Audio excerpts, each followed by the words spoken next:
guys, Craig from CraigerCoClassic here, looking at these real quick. Vintage LED. You guys have seen previous videos of the LEDs that they make for bumps and other trucks, Mustangs as well. I did a few on my bump truck, and they have the front LED light bulb replacements, if you will, replacing a whole panel for the front on a 64, which I think is like 59, 60 or something like that, to 64 before the park lights move up here. So I'll be installing those, but they also have these, which if you guys know anything, I believe it's before 66, I think, there was no backup light. So this is actually the full LED for the entire whole housing for the rear lights. So they offer those for people that don't have backup lights, so on and so forth. And they look really similar to the other ones, but they do fit slightly different because of the shape of the bezel. So, and of course, don't forget, if you guys are looking into these, make sure to get the signal switch that goes with the LEDs. But I'm just going to install this on the front here so you guys get a good look at it. And if you guys are interested in these or want to know more, hit up Gary at vintageled.com. This is my dad's 1964 F100 custom cab short bed. Came off the old family farm. I believe it was the last truck that we had before Grandpa sold the farm, so it ended up just kind of hanging out with the family the whole time, bounced back and forth between Grandpa and my uncle.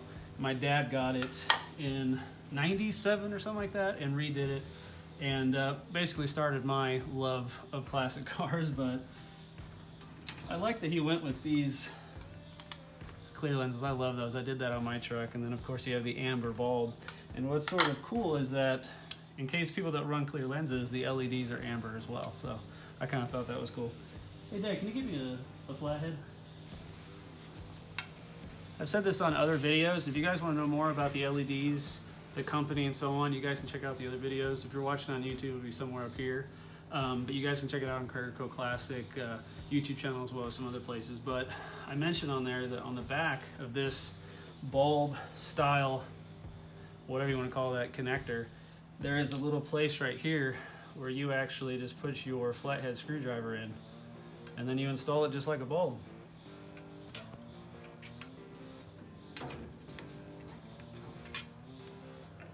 And make sure the wires go up in there in whatever way you want.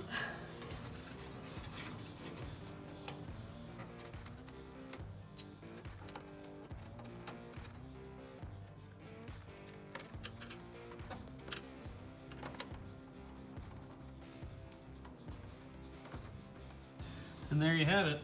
Now, what's cool about these is that even though it replaces the bulbs, I believe he's called it like conformally coated, or is the fancy word or something that's online. But this coating actually acts as sort of like a seal, if you will, for the LEDs as well, but as well as the bezel itself. So sort of like when you buy a gasket for a new lens that you're putting on your truck and stuff. So that's pretty cool. It's meant to last. And the way Gary explained it is that it doesn't harden like some of the other type of clear coat, if you call it, sealant that they use on LEDs from different companies. So that's pretty cool. Well, let me finish up the job here in the front, and we'll turn on the signals and see how they look. Pretty bright. See how it looks different on camera? Mm-hmm. And then let's do the bulb. And then let's turn the park lights on. Wow, look at that difference. Headlights come on when the park lights go on. Isn't that cool? Yeah, there's a big difference. Can you do the signals? Leave it on, just the signals. Bulb signal. It's like sharper. It's brighter, even though it doesn't fill the hole. Yeah, and this is a little delayed and stuff. But there you guys have it. If you own a 1961 to 64, I think even 59s uses bezel, then you will have LED lights now on your park lights / signal lights, as well as on the back of the truck. So there you guys have it. Hope you guys enjoyed it. Head on over to vintageled.com.